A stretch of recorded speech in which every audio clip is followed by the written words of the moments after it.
guys, so on this one I had to find a way to do it. This 17 Sienna, they overheat the engine. Let me show you what they did. What happened is was the water pump messed up. They overheat the engine and now it's completely messed up, so we're thinking to rebuild the heads or swap another engine, but they're expensive, real expensive. So okay, so what I'm gonna do is I'm gonna share what I did, and it was not that hard at all. Like, but main thing that you're gonna need is something to lift the body out of the you know, the engine, and remove the big bolts. But the first thing it was obviously is gonna be the battery. Remove your battery cable, computer cable. Remove the harness, goes to the fuse box right here. Remove the negative cable. That's the negative cable from the from the battery to the chassis. And remove the fuel lines right here. Fuel lines, shift cable right there. And remove the nut right there for the steering wheel, which it goes right here. And then I make a mark behind. I don't know if we can see, but I got a mark right here on the side. I make the mark right there, just in case, you know, alignment moves or something. And what else? I removed the heater. I removed the heater hoses. These two heater hoses right here, and the other two up there. See right there? I removed that one, and the other one right there goes right here. One on each side. Radiator hose, transmission lines right here. One transmission hose right here. I plug it up so you don't drain fluid. And then the other one right here. I removed the, let me see what else. The O2 sensors on exhaust pipe. Yeah. I removed the, another radiator hose. And what else? Let me see right here. Well, that's all I did. I start removing this bolt, but we don't need to because it calmed the whole thing down. And what else I remove? Let me see. Well, that's it. I mean, if you see, it's not too many stuff that you have to remove. On the electric part, that's all I remove. You know, there is nothing else that I remove. Just that, remember the O2 sensors, back one and front one. And let me see what else we need to. Oh, the AC lines right here. If you see, I already plugged the compressor just in case I don't get anything in there. Remove both lines with the 10 millimeters. And one of these hoses, you know, goes to the air box. So you remember, you remove all the air box, battery, and everything out of the way. And what else? Let me see. On the suspension, if you see, we got the CV axle. That's the way I removed the bolts right here and the nuts right here on the ball joints, you know. And then it's easy to, they came off, so it's not gonna be hard. I removed the upper sway bar link nut right there, and loose the tie rod right there from the knuckle right there. So that's how it looks. Okay, so what else? Okay, let me show you the exhaust pipe. Hold on. I'm gonna hit the way back here. Let me see if it's still open. Yeah, I got it open. So this is the pipe that I remove. You know, remove this half pipe. You know, just from there, from the front. This is bracket to the back right there. You know, the plastic on the bottom with the 10 millimeters. And that's the air box right there. Battery. And then this is the mount right here on the side.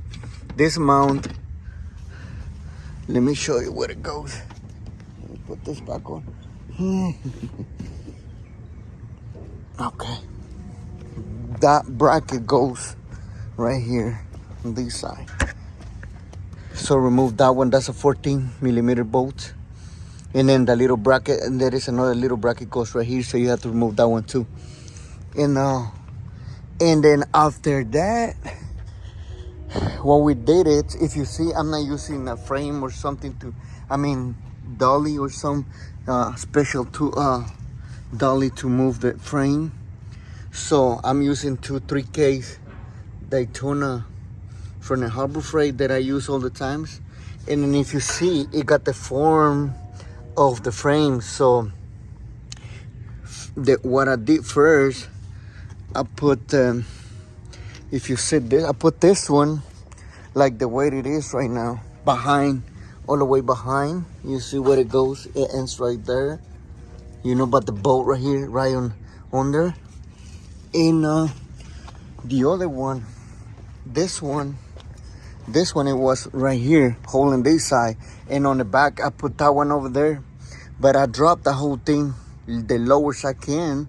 I drop it all the way, and then I slide the jacks under, and then start loosening the big bolts. This one's right here,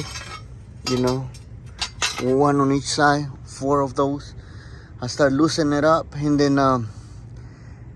the engine and transmission balance itself, because that one over there, it's holding the back part over there on the corner, and this one, it was holding this part. So it was one on each corner holding it, and that one, it was holding just that corner right there. So after that, I use this one, this right here, to because I removed the engine from that boat, and then that's gonna be another video. So I had to build this thing, just to pull up the engine on that one. And then now what I'm using is, let me go in here to show you what I'm doing. If you see right here on the frame right here, I'm using a strap right there and another strap right there, just holding it that way. You see right there, that's how I'm holding it up, so I can keep the strap issue holding it. So I'm not worried about it's gonna drop or something, so it should be fine.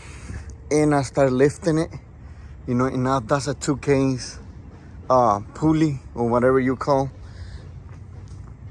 And I built this frame with the, the way that I figured it out, I can use it to do this. So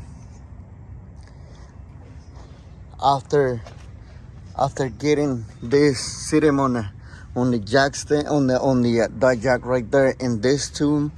So I start lifting the body, and after drop the whole thing down. Oh, remember this radiator hose to loose it up, because it's gonna be close to the alternator and radiator. Into the AC compressor. So after I start lifting the body, that's the only way that I see you can do it, because see how high I got them. Those towers, they high enough, but it don't reach the frame yet. So I'm glad that I have this thing built, and it helps a lot. So after drop it off, I have to pull the engine to my face, and then there is no way, because it just balances itself. As soon as you pull, it's gonna move sideways. So what I did is I lift the engine a little bit and put this one right here in the middle to hold the whole thing. And what I did, remember that I told you that this one, it was holding just this part right here. So the end of the jack, the main part right here, it was on this corner holding it. So I lift it up a little bit and then slide my die jack right there to hold this part. And then I push this one back, way back there, to hold the back of it, because it has the same shape, So I say, well, this may work. So I put this jack right all the way back, and that one right there. And now, after we got the now, if you see this thing, you can pull it either way you want. It should come with not a hard job to do it. You just pull it, and it's coming out now. See, it's coming. It going nowhere because it's sitting on the jack. It's not moving. And then if you see my concrete, it's not the flat one. It's just something that I just lay right there to work sometimes when I need a room for it. So if you see it coming off, you just have to go easy, you know. You don't have to, because this thing, it moves a little bit. See, it moves a little bit, so you have to be careful not to slide this thing all the way down, because it may come off if you don't pay attention. See, right there. So, but we got it out, and now we can work on this one. Now I can get the engine hoist and pick them up, you know, release the transmission bolts and everything, and I can pick them up. I may take a video of it, you know, some, but this is the way that I did it, and I know it should help someone else that needs to drop the from 05, you know. This is a 17 from 05 to up or whatever, you know. Most of the cars, the frame on the bottom is gonna be almost shaped that way, so these jacks should work on any of those frames, so you don't have to buy the special dolly or something. So yeah, guys, hope that this video, you know, helps something, you know, save you some money, because they charge some money to do this type of labor, you know. So this thing is, I mean, probably I spent around $350 to build this thing, including that one right there. $350 or $400. So if you welder, I'm not the best welder in the world. I just did what I can. So, but if you can build something like that and buy that one from Harbor Freight and this thing, and you want to do it, you can do it for sure. You know, these jackets, they probably $150 or something like that, $200 each. So let's say $800. And but it's up to you, you know. But you're gonna save big money if you want to do it yourself. So I hope that video helps, guys. And if you have any questions, just leave in the comments. That's the way I did, you know. It should be another easy ways probably to do it if you got the best tools or right tools for it. But this is the way that I did. So yeah, peace.